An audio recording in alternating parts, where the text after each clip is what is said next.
नोएडा के निठारी का वो मकान जिसने आज से 17 साल पहले देश ही नहीं बल्कि पूरी दुनिया को झकझोर कर रख दिया था, उस जगह पर हम इस वक्त मौजूद हैं और आपको तस्वीरें दिखाएंगे कि आज ये मकान किस तरीके से खंडर में तब्दील हो चुका है। अंदर की तस्वीरें अगर हम आपको दिखाने की कोशिश करेंगे तो या तो यहाँ पर आपको ये जंगल दिखेंगे या फिर मकान का बचा खुचा ढांचा आपको यहाँ पर दिखाई देगा, जहाँ पर मुनिंदर सिंह पंडेर अपने नौकर सुरेंद्र कोहली के साथ रहता था और उस पर ये तमाम आरोप लगे थे कि उसने हत्याओं को अंजाम दिया, यहाँ पर बलात्कार किए और ह्यूमन ट्रैफिकिंग यानी कि मानव तस्करी के भी आरोप उस पर लगे थे। लेकिन 17 साल बाद इलाहाबाद की हाईकोर्ट ने जब उसको तमाम आरोपों से बरी कर दिया तब अब उसके जेल से रिहाई का रास्ता साफ हो गया है। जितने भी विक्टिम परिवार थे, जिनके बच्चे इस कांड में उनकी मौत हुई या फिर वो गायब हुए, आज उनमें निराशा है और उनका यही कहना है कि आखिरकार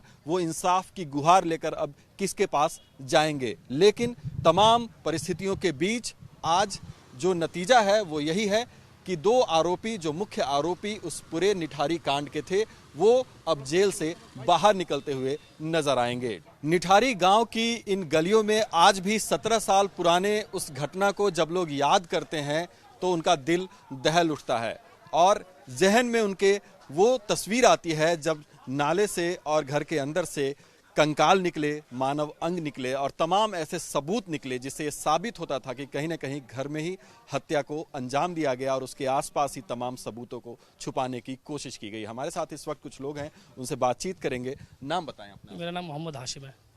हाशिम, आप कितनी उम्र रही होगी आपको जब इस घटना को उजागर हुआ था 2006 में? सर ज़्यादा 10-15 साल हो गई जब ये घटना हुई थी मेरे सामने। तो जब मैं छोटा सा था पापा के साथ आया करता था यहाँ पर, तो देखा यहाँ पर कि भीड़ लगा हुआ था बहुत सारा, औरतों ने हल्ले काट रखे थे यहाँ पर बहुत ज़्यादा। मैंने देखा क्या हो रहा है, देखा था अंदर बच्चे कंकाल निकले थे बहुत सारे, जेसीबी से निकाल रहे थे। नाला पड़ोस में यहाँ पर बहुत बड़ा नाला था, उस नाले में से निकले लोग, रो रहे थे बहुत ज़्यादा। देखा हमने, हमारा दिल भी घबरा गया एकदम से। एक जानने वाले थे हमारे यहाँ पर, धोबी हैं वो, शायद उनकी बेटी थी पायल नाम की शायद, जिसके अनुसार ही केस खुला था ज़्यादातर।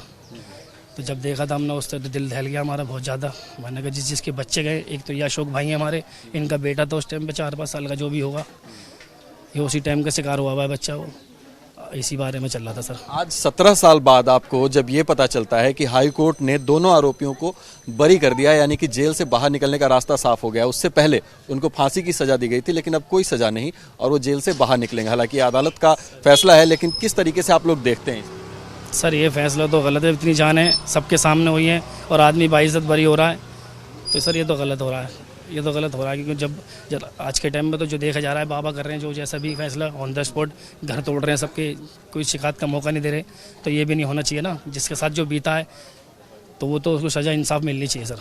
बिल्कुल, तो सबको यही उम्मीद है कि इंसाफ मिलना चाहिए और हर कोई हैरत में है कि आखिरकार सीबीआई इस मामले की जांच कर रही थी, इतने बड़े हत्याकांड की जांच कर रही थी, तो इतने ठोस सबूत आखिरकार क्यों नहीं पेश कर पाई कि आरोपियों को सजा मिलती, वो बाइज्जत बरी ना होते। विजय ममगई के साथ निठारी, नोएडा से मैं अभिजीत ठाकुर।